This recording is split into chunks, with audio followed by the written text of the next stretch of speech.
Hey, hey. How are we doing? Good. How are you? Doing well. You Doing guys well. back in session now? Back in session as of today.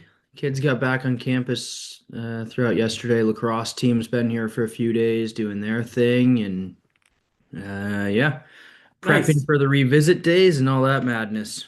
When are the revisit days?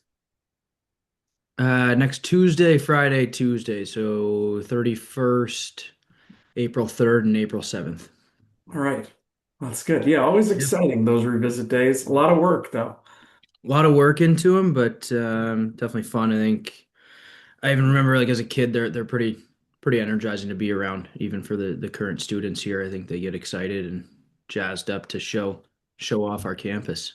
Yeah. Well, let's get right into it. This is for me. I was thinking about this today. I don't know whether this is like I'm proud, but I'm also old, right? Of the fact that like sitting here getting to interview you as the new head coach of Westminster, knowing that like I was saying someone today, I would imagine the first time you and I spoke, you were probably what the same age or younger than some of these kids that you're now trying to get to come to Westminster.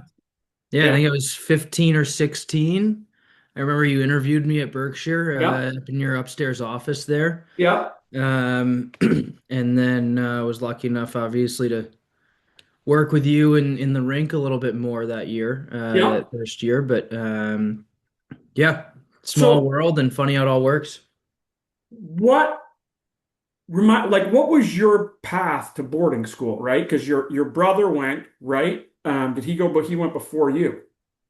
Yeah, so he's 6 years older than me. So Right. he went to I mean, the hockey world is so small. Like we had a family friend that was actually stationed at Fort Drum at the time up near Watertown, in New York, and he had played hockey at West Point. And so I don't even think he was from the Cape. He didn't go to boarding school, but he knew about it and kind of told my brother at the time who uh, if you're serious about hockey, like up there where we're from, it was like you got to leave.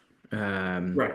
and so he was, and at the time, right, that was probably 2005, 2006 when prep hockey was really, really king. And so he ended up going to St. Paul's. Long story short, looked at a few, but ended up at St. Paul's for 3 years. Uh, my sister, who's in between us, kind of followed suit and ended up at Berkshire after a small search. And then yeah, I third of three kids, I was like, I'm not staying home alone. Yeah. So went through the process. I remember I looked at Westy, Taft, St. Paul's, and Berkshire. I think those were the four. I might have had a fifth in there, but those were the four that I kind of came down to. I remember I um, loved Berkshire and Westy and ended up choosing Berkshire. So rest is Clearly history. as a result of the great interview in the admission office that I think. Interviewers make a difference. That's what they say. Yeah. And then after Berkshire College, walk through like so yeah, just walk me through college and then we'll talk about like even though I think of you as young now, or I don't know how many years it's been that you've been in prep school. Think this is year seven. Yeah, so I went to Trinity College, had a little bit of a I'd say a funnier search, just ended up there, one of the best schools I got into, I'd say. Yeah. And had a really good experience there, great friends, I'd say. Definitely got small throughout like year four, 20, you're going to school with 2,500 kids. It's not like you're Yeah. meeting a lot of new people, but had a lot of fun working a little bit with the hockey team, kind of with some student coaching stuff, and then also with really good internship with the Hartford Wolfpack for 3 year, 2.5 years, really working with their coaches and general managers, and Chris Drury was hired at the time, so kind of wouldn't say I worked closely with him, but got Right. to do some stuff with him, which was cool at the time. And Patty Bowler, who's now I think the team manager for the Rangers, he was the AGM, and he was awesome. Like he taught me a lot of just whether video stuff, player development stuff, like gave me a lot of responsibility that I still keep in touch with him. I'm really thankful for kind of what he did for me at the time. I think I always I don't know, thought kind of agency work or working in a front office or something like that would be cool, but ultimately ended up for many reasons at the boarding school level, and I love it. Like I don't see myself going anywhere. You were a kid. I always remember, like, talking to Dan Driscoll, like, I'm not surprised at all you got into coaching and ultimately, like, ended up back in boarding schools, right? Like, I think you're right when I was 17, 18, even in college, the idea that I would have ever worked again in boarding schools, that idea would have seemed crazy to me. But then, like, as I got into it, of course, that was like ultimately what I was gonna do, right? Yeah. And then Millbrook to start, right? First school. Yeah, so my brother, I guess I've kind of followed him around. It's the family business, I joke, Yeah, because he's been in it too since he was done playing. Uh, I had a few interviews at junior boarding schools, all that stuff, and as great as they are, I did not really have an interest in yeah, a that little different. lifestyle. It's a little different, as you know, a little more hands-on. And so Millbrook kind of was late in the game, but I will say, like when I remember I went there right after graduation from college, and I immediately kind of had there's like a calming sense, and I liked the people there, which was important. And I will always be grateful for my time there. I think you could wear so many hats, and I started as a teacher. I taught math for 2 years, and I think you remember that. But Yeah, then moved into admissions and I mean, I coached lacrosse. I coached hockey all 5 years there, but I coached varsity and JV lacrosse throughout the time. I think thirds tennis one year. Ran the strength and conditioning program for a couple seasons in the fall. Uh, it's a smaller school, and they just like they want to teach you how to do things by, they want you yeah, to do them. And so, um, learned a ton, and then here I am at Westminster, and in year two, almost wrapping up year two. yeah.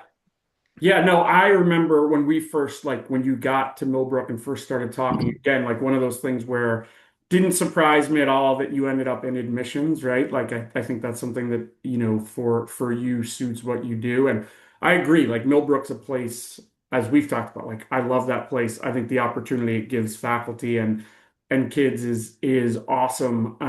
Yeah, but I also wasn't surprised based on our conversations, right? And kind of knowing, and we'll get into it now, right? Like going to Westminster and my relationship with Tim and talking to him over the years of, you know, I don't know how long ago. Well, I'll say this. This is the first school where I've done two interviews now. It's like I think the first one of these I did was with Yep. Tim.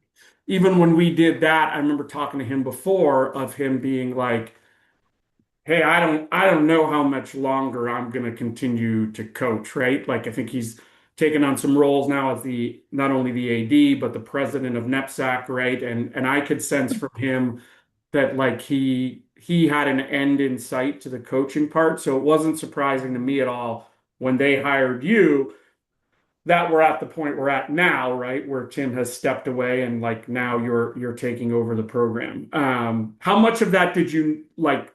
How explicit was that when you took the job at Westminster? Was it something you kind of knew? We talked like boarding schools have this thing of like talking around things without saying this is exactly what we're doing. But Yeah. did you know what the time was?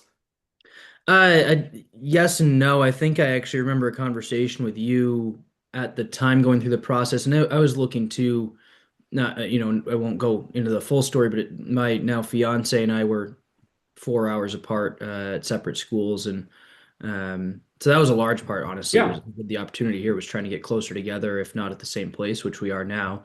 But yeah, the listen at that point, and hockey's always been a passion of mine that I want involved in my life on a daily basis. And so when this, but I guess these schools are interesting because it's like they need coaching roles filled, but they can't necessarily guarantee certain things. So like I talked to a lot of people, you included, I think Dan Driscoll, my brother, um, and others, because I think at the time, when this opportunity arose, it was not necessarily guaranteed. It kind of right. had the backdoor guarantee, but not guaranteed that I would even coach with Tim the first year. And ultimately, I kind of had to take a leap of faith, and I trust Tim. I always have, and um, he's our athletic director, so certainly helps. But Yeah, that happened, and yeah, he and I had talked even when I came for the interview, not.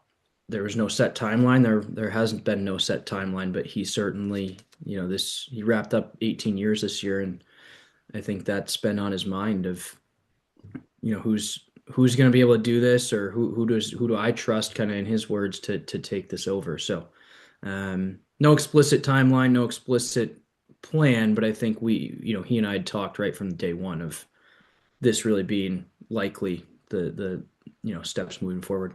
Yeah, and I'll say like, I mean, again, making me feel old, the fact that like, this Timmy and I grew up together, and Yeah. the fact that like now he's old enough and have been doing it long enough to like have done it and now retired from it makes me feel really old. But like I know when we talked a little bit about it and only they hired you, I know for him, and I think this speaks credits to like I think the reputation you've established for yourself, like as a young coach, that there was, when I think they felt from the beginning like, hey, whenever Tim makes this decision, we don't need a process here, right? Like we have the guy that we want, and everyone felt really comfortable and confident in you being able to do it. And I know from my end, as I've talked to families about, obviously Tim has a long and well-established track record in this league of you taking over, feeling like, I think there's always that idea of like, well, if it's an assistant coach, it's going to be seamless. But I think for you having, I think with your connections through USA Hockey and ability to not only find really talented players, but as you said, the work you've done on the other end to place it, I think, for the school, it made it a really easy choice, at least from what I know. And I think it does like, this, had Westminster opened that up, they would have had lots and lots of great candidates, and I still think they would have walked away from that feeling like, hey, the guy we want is the guy we've got. So like I feel really proud of like, hey, that you're there again makes me feel old. No, I appreciate it. And listen, it's certainly humbling to kind of hear what the way he describes it at times and how much faith he has in me, and I certainly believe in myself, and I'm excited for it. But I think there's also an element that I think we'd like to move in that direction overall. Like, I think if you don't start building succession plans for people, whether it's coaching or another role at the school, you have no idea what you're getting necessarily. You could have the best outside hire in the world, you think, but you don't know them. Right. And when you can have somebody that knows your culture of not even as a team, but as a school, you know what the school's about, you can speak about it and all that, et cetera. I think that can really help schools move along and make very good choices. So, Well, and we talk, I think we know this, but I think for people who are going to listen to this, right, understanding, because their vantage point is always like hockey, right? And understanding that, like, for these schools making the decision, hockey's a piece of it, an important piece of it. It's never going to be the only piece of it, right? And so right. finding people who can fill really important roles at the school, whether that's teaching or doing admissions, that schools can make the housing work for, that like all of those pieces coming together, it is really hard. And now you see at least what's going on at some other schools, right? Of like, hey, making all of those puzzle pieces fit to find the right person to fill that one role becomes really challenging. And so like, yeah, I agree. It's great. I think it's going to be exciting to see kind of what goes on. How big, I mean, I know in some ways they're similar size schools. How big did you feel like the change was, not hockey wise, but how different and what stands out to you about Westminster compared to like your time as a student at Berkshire and Millbrook? It's a good question. I think the first thing that comes to mind is just it's hard being new. So it was Right. eye-opening. Again, I'm very happy here. I love it here. I think it's an awesome place. I think we do a really good job. I think we have great people. But last year was just little things of like, who do I go to for this? Or like what's the culture on, not hockey stuff, but like in the dorm, like very, very different cultures, and not in a positive or negative way, one way or another. Yeah. But from my time working at Millbrook, I'd say It was very, and it was kind of, it's interesting in my job because I think now I have a lot more understanding for what it's like being a new student. Yeah. And obviously, it's challenging when you're moving away from home for the first time and things like that, but it is genuinely just being new somewhere and figuring out how to handle different things and what the culture is its own ordeal. So I feel like it actually takes, and I've always said this, and I think I'll credit Vinny Soriento at Millbrook for kind of using this phrase, but it's like you have to expect 1 year for just adjusting, and it doesn't Yeah. mean you'll have success in your first year, 100%, Yeah. but it really takes a year to be comfortable in that environment and understanding where you're at. And so um, I still use that all the time, and that's one of many things that I've learned from him. And it was just interesting to see it from my side, where like it really did take a year to now I'm just much more comfortable in my day-to-day life of just going from point A to point B and things like that. So I'd say that was kind of that's the first thing I think of. But no, we're very similar. We're bigger. We feel bigger than Millbrook as a Right. school. It does feel bigger. I mean, we're 100 students bigger, but we do have a larger day population than both Millbrook and Berkshire, which I think was unique to get used to in year one. It's really hard for me to answer the Berkshire question, I think, or compare it much, just because I think it's one as a student, one as a Right. faculty member, So and different. very different experiences, as you know, and I mean, you were lucky enough to work at your alma mater, I believe. So, uh, Briefly, yeah. but so very different experiences. I also think places change. Like, there's Yeah. not a lot of people that I was at Berkshire with that are still there. Obviously, Dan being one of them, Mike McCabe and the Bogardises. Like, there's other people that are still there, but the vast majority of the faculty and of obviously the students have all cycled out. Yeah, and it's Um, so interesting to me. You see it now. I'm seeing it on all ends of like having gone to places, worked at them. Now I have my kids in these schools, right? So it is so different to see like the life cycle of these places. But for you, I always think it's a huge advantage for people like you going into this and like and doing admissions and being really involved in the admissions process to be able to get a sense of like what schools are what we're looking for, right? Like going through that first admission cycle and really being on the inside of like these are, this is what a Westminster student is, right? Like these are the types of students we're admitting. Like I said this to Tim, I'll say it to you too, and I'm curious to get your thoughts now being there 2 years into it. I've always admired, I think Westminster does a phenomenal job of obviously it's a place that has an incredible academic reputation and great facilities and wonderful athletic programs.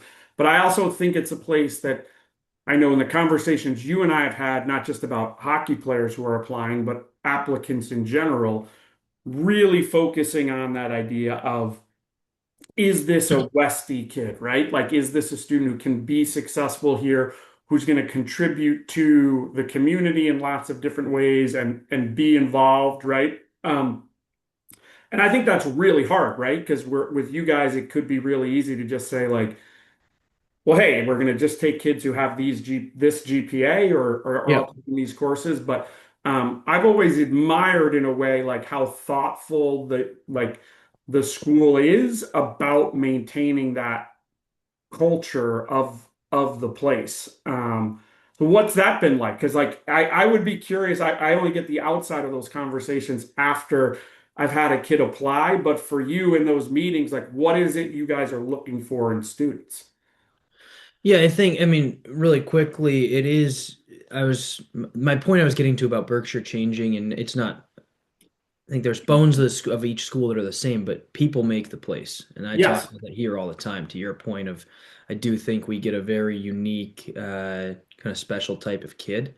And yes, some of them are gifted like very gifted students who are very bright. And we just had our winter term awards. So you're seeing all those SUMIS kids on stage, which is our highest academic honor. And, our athletic awards are in that, our arts awards, all that stuff. So we have we can serve a pretty broad range of academic kids. I always say, like, that's one of the things that makes us unique. But beyond that, to your point, it's the type of kid. And so what we want are kids that are showing that they're involved in a lot of, like, I'm not saying you spread yourself thin and you do 20 different things, but that if you're a hockey player, for the sake of this conversation, if you're a hockey player, like you got to have something else that you do. Yep. And that could be a sport, that could be Model UN, that could be you're really passionate about American Sign Language. Like, it just had you got to show something and some ability that you are not only willing, but you're able to involve yourself and put yourself before others. And so, we everything we do, I think, just from grit and grace to our kind of core values and things, like it's very much about serving a team first and serving yourself second. And so that can be shown in a ton of ways, as you know. But I think when kids are able to show examples of that through their essays, through their or through their application, I guess I'd say I think I look at recommendations more than anything in that sense. Like Yep. other than we got the interview, I'd say this to you all the time. I have an interview and I have your recommendations to really base who you are. And yes, Right. you have essays, but I just think that's um, those two other things I mentioned. Those are the best ways to get a gauge of your character and how you interact with your peers and with adults. Because that's what this place is. Like we're of a 6 day week, right? Sunday being Sunday of a 6 day week, like three times a week, you're having lunch with faculty and students, Yep. just as an example. So 5 days a week, we're together as a full community. Um, so you can't really, you're not hiding. You're going to be involved. You're going to be around people here. Yeah. I will say this. You mentioned it as in answering that question too. When I worked in schools as long as I have, like I've been on, mission statements, committees, and things around logo and marketing and all of that stuff. I've never seen a place, honestly, where like the I guess the motto or the logo of the motto of the school or the mantra almost, I guess in Westminster's case, I think so encapsulates like when you walk on that campus, that idea of grit and grace, like I think is real, right? Like, and I've seen this a lot at schools where like I've worked at schools where I don't even know that I know what the motto was, or in some ways it was just like a thing that we're going to slap on the front of the view book. Like I think at Westminster, that idea of grit and grace is real, right? And not just something we say, but it's always interesting to me. Like I think about the kids that I have who are there, and some of the students I've had apply, and I'm like, that does really encapsulate a lot of what I think about those students. And it's Yeah. not just lip service, right? Like grit and grace is a real thing that I think you and I are going to try to explain it here, but for people like listening or watching this, like when you get on campus or you meet a Westminster person, like it becomes this real thing, which is unique that like I don't see that at a lot of other places, right? Like where Yeah. it's different.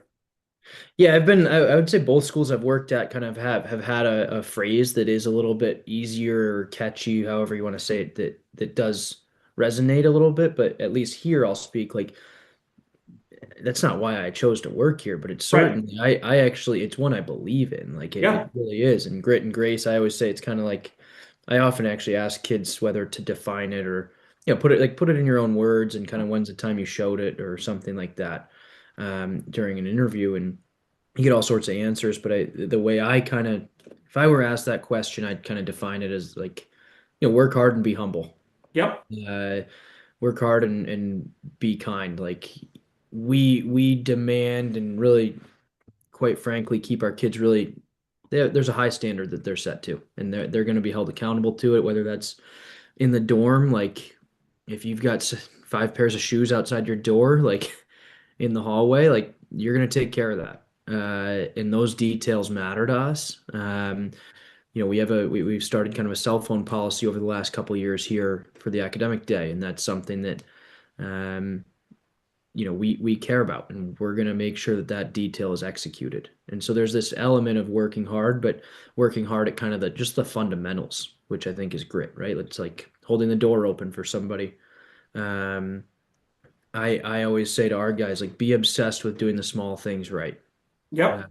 and that's, I think, just something that really does stem down from the top here, beyond again, I use that in the locker room and in hockey, but in the dorm, in the classroom, etc. There's the grit piece and the grace again is just I think treating each other well and having the humility to ask for help when you need it, and just being good to one another. Like if you work hard and you're nice to each other, or you treat each other with respect, I guess I'd say like place is going to take care of itself and successes will stack up. Yeah. Well, I think even, it sounds weird in some ways to think about it, but like I think about even like specifically the hockey facility at Westminster, right? Like we've gotten to this age, and we could talk about a place like Berkshire, but they're not alone, right? Where these facilities have gotten Yeah. outrageous, right? And what schools are Nicer open. than some college facilities, some of them. Yeah, or like, but I think about Westminster as this place where, to me, it's the kind of quintessential prep school rink, right? This beautiful old wood-sided barn, but you walk through it, and then maybe this is the grace part, right? Like behind it is this unbelievable locker room facilities that would compare Right. with all of that. And like, or even walking around the campus, I think, it's this place where, um, I think it maintains this aesthetic of kind of the small New England boarding school, and you walk into some of those buildings and you're like, wow, this place is obviously state Yeah. of the art. And so, yeah, I mean, it's I think hard for me to sort of put it into context, but like I said, I mean that I don't know that I know a place that maybe it's this, right? Knows itself as well, right? Like I think Westminster knows what they are as a school, and I think tries to bring students in who fit who they are, and you see this a lot sometimes where schools are trying to, in this competitive world, be or do something that other schools are doing because it's working for them. Like I've always admired the fact that Westminster has this really like, hey, this is who we are. We do this really well. Like we're just going to continue to do it, and we're going to attract kids who are going to be successful in like the environment we're in right here. Yeah.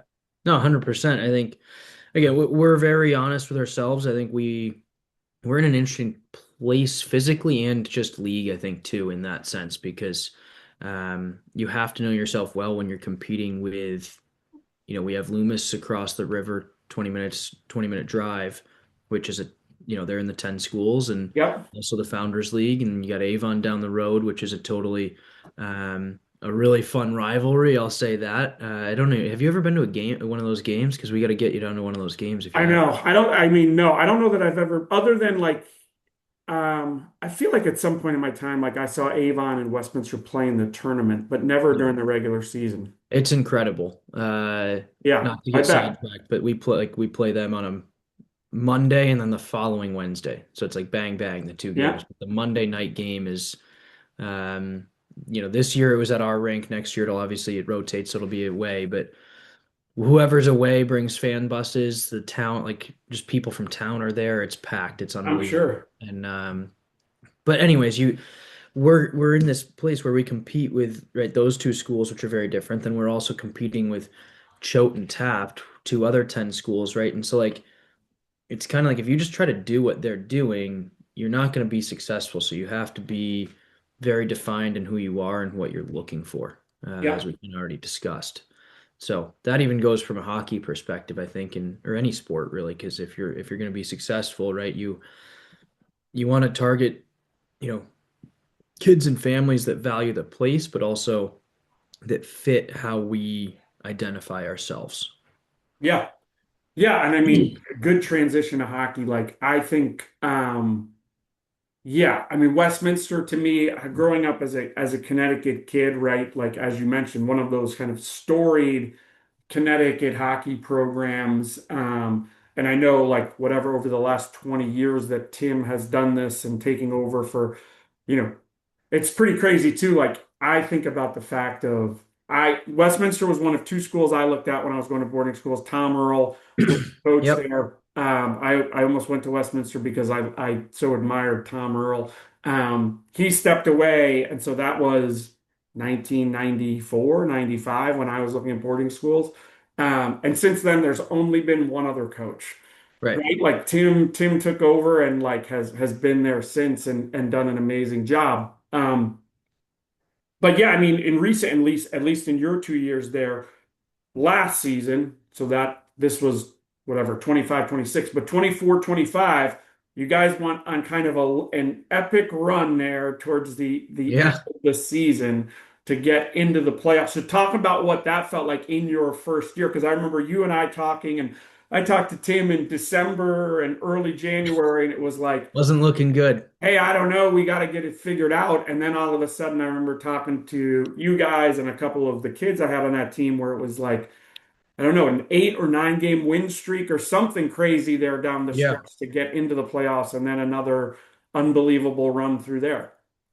Yeah, I remember. I don't know the number of games, but I can walk through kind of that. I mean, it was a ton of fun and what an awesome group. And I've had two experiences, similar experiences, one at Millbrook, one at Westy, and both that just quickly the common factor that I think is important to discuss or mention was just our leadership. Like our senior leadership on both those teams was so good and so strong that in a way it's like, and you've coached, so it's like if you hit February weekend and you come back and you kind of get in the rhythm and then you can just Yep. like take your hands off Yep. because your leadership's that good, like you kind of you feel confident.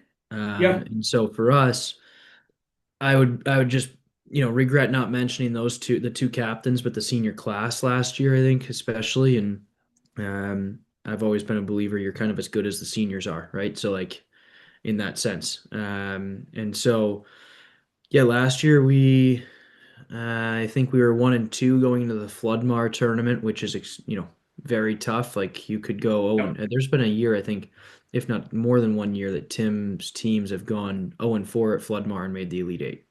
Yeah.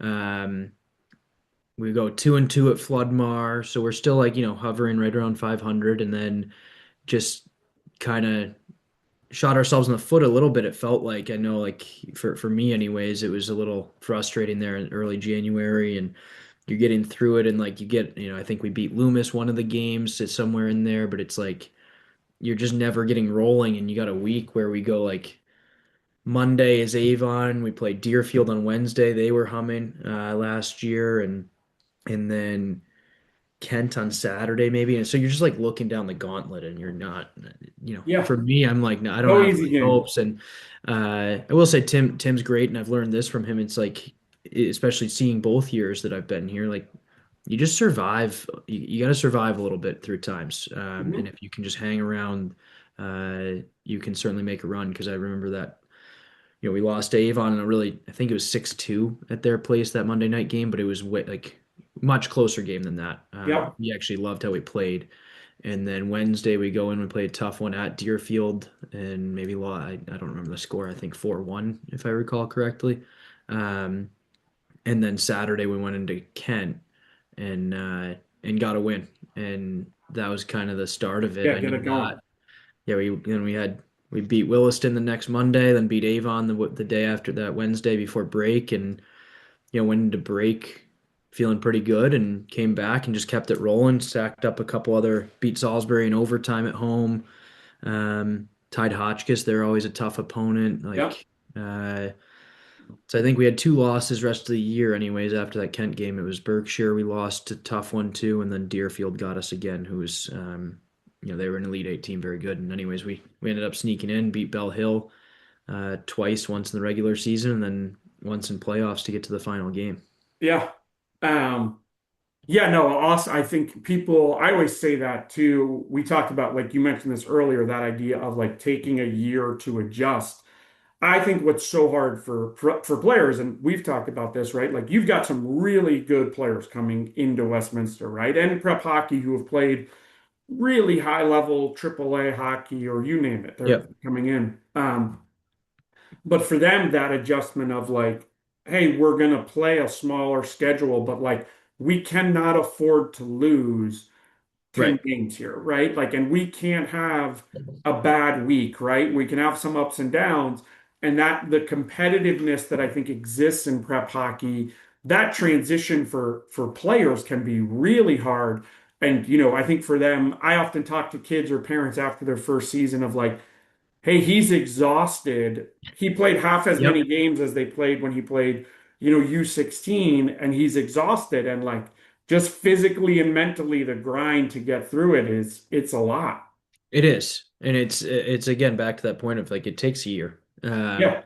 But it's also what makes prep hockey so great and makes I'm obviously biased, but I think it just makes it such a great path because if you talk to any Division 1 college coach right now, like the reason that some very high level kids are going to play college hockey, whether they're from major junior, they're from the USHL, whatever it is, and they may have other options.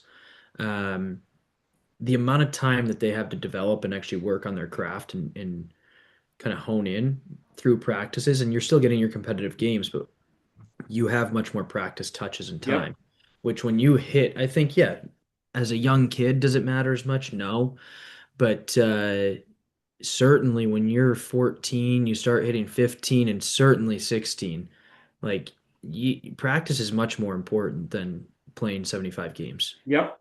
And especially when out of those 75 games, 30 to 35 of them are throwaway games, right? Right. Just like you're either winning or losing by 9 goals. Like you're not getting any better.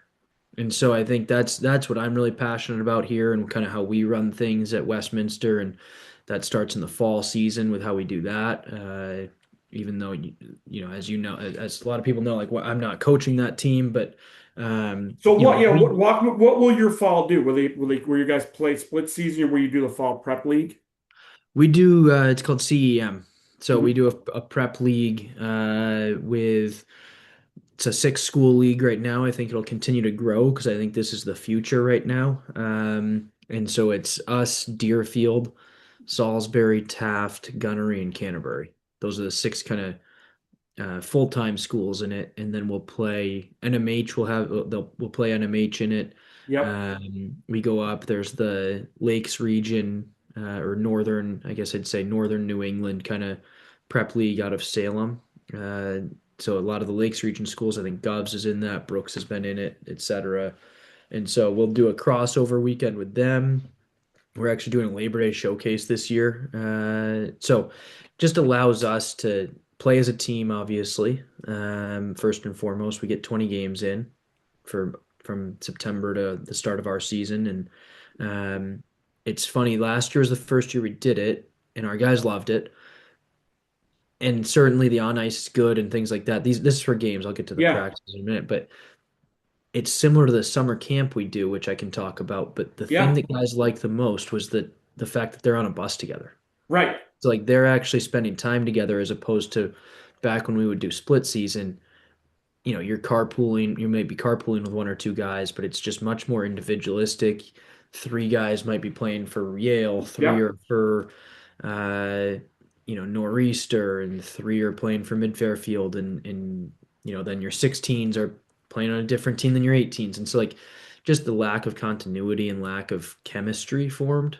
And Um, also lack of, as you mentioned, like that group that all those schools you mentioned now, like consistency of competition, right? Like right. all of those are going to be good games. Right. And that's why it took a little while, I think, to kind of get this going, just to get like-minded schools involved was really something that again, like say this was kind of Tim and I were both aligned, but we didn't want to go in on something that wasn't with schools that we Right. felt like were gonna, obviously give us really good competition, but also just share a similar mindset overall. Hmm. So I'll keep going a little bit if I can just to Yeah. on this. Like in the fall, we do also, as I think almost every Founders League school does, we partner with IPH. Yep. Matt Whitney, you might have grown up with him. He might be a little younger. Yeah. A little younger. I know the name though, for sure. So he's the IPH kind of he and now the Colgate head coach started IPH many years ago. But anyways, Matt comes by. He and his guys run practices for us 3 times a week, and then on Wednesdays, that's kind of our more individual day Yep. in the fall where I get out with small groups and kind of do some skill stuff. But overall, like our guys, they're doing strength training in the fall for their fall sport, unless you're a ninth grader. But everybody else is doing strength training for your fall sport, and that's 4 lifts a week with 2 conditioning days, and you're also on the ice 4 times a week, and then you get your 2 games on the weekend. So kind of back to what I was saying, like the development, Yeah. you're not getting that at any AAA program or anything like that. And quite frankly, even, families that are looking, like we had a kid from the CCHL who PG'd with us this year. I know like the Greater Ontario Junior Hockey League, for instance, like they practice twice a week and Yep. it's at like 8 p.m. So like just the holistic approach and kind of the amount of touches and practice that you get here. And that's an important question to ask at a lot of these schools because some are similar, right? Like we run a very Yep. similar program that some other schools do in our league and out of our league.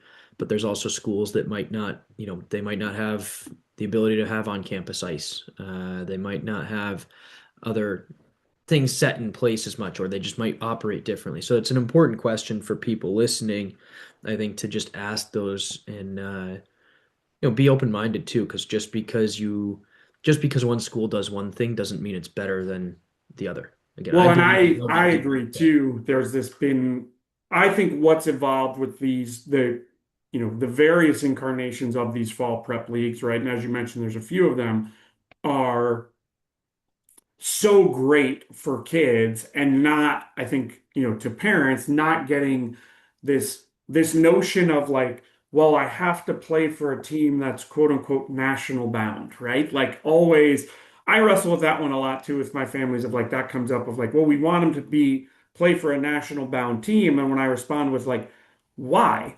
Like, but why? Right? Like, well, the nationals are important. Why? Well, I don't know. Who, like, I'll always yeah, ask, who won last year? Who won the Nationals of your kid's age division last year? Like, no one knows. I'm like, right, nobody knows. So, right. like, if you could play in this league where as you mentioned, your kid's going to be on the ice 4 days a week with really high skilled coaches who are going to be focused on his development. And you're going to go play a number of really good games in the fall that honestly set up better for coaches' schedules to be able to go watch them than those split season games do too. Um, I think it's a huge, yeah. I mean, I think from a development model now, it's tough to argue that like what prep school offers and like what you guys are doing that it's comparable to what the other options are.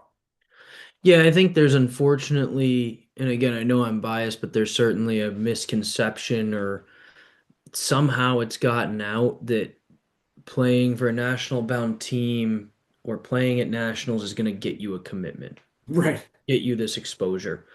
And I'm not like certainly there's going to be people at nationals, some junior teams watching and Sure. things, but I just think back to kids that I've coached over the 7 years and also people that I've played with, um, going back further, like if you are good enough, and it's cliche for a reason, but if you are good enough, you will be found. And so I think I just constantly kind of ask families to, I think, have patience and trust the long-term process. Particularly in that prep league, right? Like, I mean, I say this to families all like, obviously Westminster's got a great program and going to play there. Like, if you're a great player at Westminster, like your options and opportunities are going to be unlimited, but it's true of prep hockey. Like if you go to any prep and you're good, like there is enough, that league is highly scouted, there's enough attention on it that like you're not going to be limited by in any way. So like, and when you Not at combine that all. now with the development opportunities, like it's tough to argue that there is a better, you know, Right. I think the difference from when I played and when I first started coaching, and even to some extent when you were in prep school, is the path now from prep school to college hockey is less direct than it's been in the past, but ultimately in terms of creating an opportunity at the next level for kids, like I think it's tough to argue that there is a better for that period Right. of 14 to 18, 19 years old in terms of a development opportunity. When you combine it with, as we talked about, the academic and social experience that you get at a place like Westminster, it's hard to argue. Certainly is, but there's also I think there is a right fit for everybody For sure. genuinely. And for some kids, like and we're not the right fit. I think a lot of people like us, but there's also I'm not afraid to admit that like there's some kids that they're just gonna like the experience at X, Y, or Z school better, Yep. prep school. And there's some kids that are going to like the experience of that an academy provides. And we kind of our conversation is all related because I think it goes back to like we just target families that actually value this and what we do.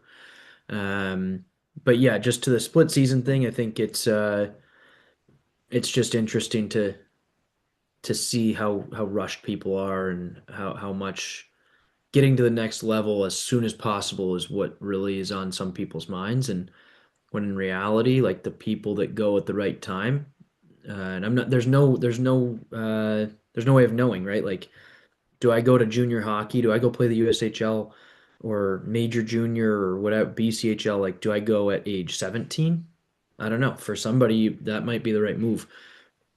For somebody else, going at 19 Yeah. might be the right move. And so Yep. it's just like everybody just seems to be in this rush. And I think the game also right now, I mean, there's still a lot of question marks, I think, with the recent NCAA change that, you talk to a college coach, it's like, what's better? Should you be a top line kid at the BCHL in the BCHL, or top six, I guess I'd say, or should you grind away in the, bottom, 10, 11, 12 spot on a Q team? And Right. like the way that they're literally, they don't have the answer.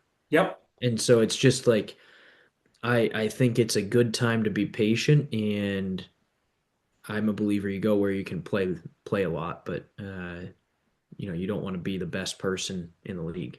Well, but also in that time, I agree with you in this time where like, look, there is going to be no rush and like between not only you said like junior hockey leagues, transfer portals, where colleges are going to get their kids from, like more than ever now, finding options where hey, in this window, you're going to get these great athletic development opportunities, but also have a chance to have an incredible academic experience and be in an environment where you're living with kids and you get to go. I always talk to families a lot about sometimes the idea of what I think families forget, like boarding schools for high level athletes, not just hockey players now. Like I went to Right, my son who's a soccer player, like it allows them to have a sort of normalized high school experience where like hey you're going to get to go to the football games in the fall, right, and you're going to get to right, go to the school dance and you're going to get to make your friends are going to get to see you play as opposed to like well I'm living I'm at this other school, I'm taking online classes and I'm playing AAA hockey or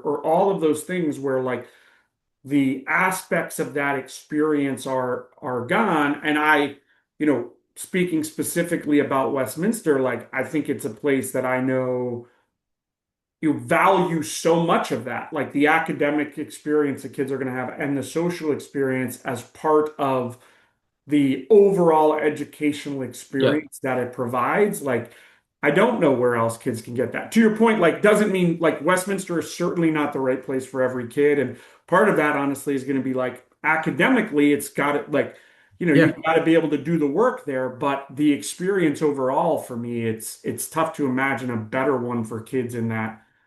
I'm totally biased in the sense of I went and both my kids went, but yeah, right.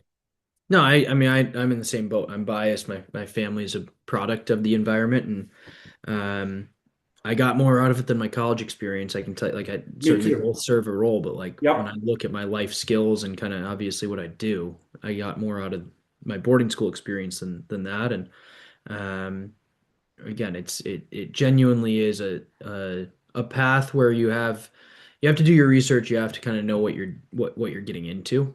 But I also think that you got to listen to your gut because Yeah. this how can I put it? Like I think that there's just like decision indecision or decision fog because there's so much time with our process, which uh, I guess I'll say I do hope that there's some changes eventually one day in the near future. But like if you're a 15-year-old kid and you're given 4 weeks to like when you get your actual decision to when you have to decide, it's like I actually think a lot of these kids know. Yeah, I agree. And families know, but there's just this fog and like this comes from me because I'm growing up, I think I had a hard time making decisions. And so it's like one day you lean this way, the next day you lean the other. And when you really like I just would urge families and kids like listen to what kind of what your gut feeling is initially. And, revisits are great, but I also think that there's a lot of people that can probably make decisions much quicker than that. I agree. No, I always tell families, like, particularly like in what I do, uncertainty or lack of clarity early in the process is there, but by this point, I do think most families are, yeah, oftentimes they're getting caught up in the minutia of sometimes of like, how many times is he actually going to be on the ice in the fall versus, and like that Right. doesn't matter. Like if you know it's the right fit, and as you said, like it's a great school with great people that are going to take care of your kid from a hockey development opportunity standpoint, there's nothing that's going to limit it. Like, it's the right place. I I know. mean, real quick on that, Brad, like I'll tell a story of a Sure. student we have coming in who I'm really excited about and will remain nameless, obviously. And Yeah. um, but I love the way that the parents kind of went about the process. Like dad just continually throughout the process kind of kept saying, like, I'm not worried about the hockey. The hockey will take care of itself. Yep. And it was so refreshing to hear, to be honest, because I think that's, as to your point, it's like, well, will they be on the ice 4 times a week or 3 times a week or like 50 minutes or an hour? And it's like those details. Yeah. I mean, you have to have rapport, you have to have trust with Sure. the coach that they're going to develop. But like if your kid has the hunger and has the drive, that will take care of itself. And so it's more put them in an environment where they're comfortable and they'll be challenged, but they're comfortable living away from home so that they can gain all the skills necessary to be successful. In the sport, whether it's hockey, soccer, like our girls Yeah. soccer team is very good, like and among other programs here, but the sport takes care of itself if you have somebody, running the program that you trust and believe in. I always tell parents like the number one thing that's going to determine this being a successful experience for their kid is the kid's happiness.